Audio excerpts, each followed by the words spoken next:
মুখ্যমন্ত্রী হতেই শুভেন্দু অধিকারীকে শুভেচ্ছা জানালেন কৃষ্ণেন্দু চৌধুরী। ইংরেজবাজার পুরসভাতেও শুভেচ্ছা প্রস্তাব এমনটাই জানিয়েছেন ইংরেজবাজার পুরসভার তৃণমূল চেয়ারম্যান কৃষ্ণেন্দু নারায়ণ চৌধুরী। শুভেন্দু অধিকারীকে দীর্ঘদিন ধরে চিনি, তার বাবার সঙ্গে রাজনীতি করতাম, এমনটাই বক্তব্য তার।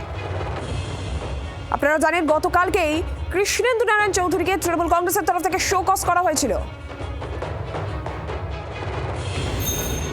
খুব অল্প বয়সেই রাজ্যের মুখ্যমন্ত্রী হলেন, এটা কিন্তু আমাদের কাছে রেকর্ড।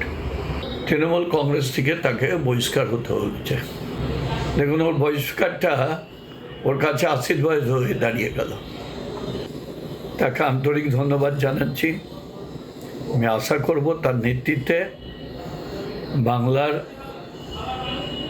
সামাজিক, অর্থনৈতিক, শিক্ষা, স্বাস্থ্য সব দিক দিয়ে এগিয়ে যাবে।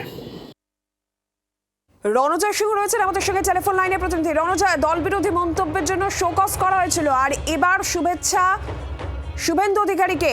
দলের কি আরো রোষের মুখে পড়তে পারেন কৃষ্ণেন্দু নারায়ণ চৌধুরী? তাহলে না, এখনো পর্যন্ত যে শোকজ করা হয়েছে তার পরিপ্রেক্ষিতে কোনো রকম প্রতিক্রিয়া কিন্তু কৃষ্ণেন্দুবাবু দেননি। এবং মূলত আজকে যখন শপথ বাক্য পাঠ করেন শুভেন্দু অধিকারী, তিনি তখন জানান তিনি তৃণমূল পরিচালিত যে পৌরসভা তার কর্তৃপক্ষ হিসেবে।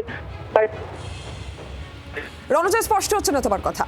ধন্যবাদ তোমাকে আপাতত।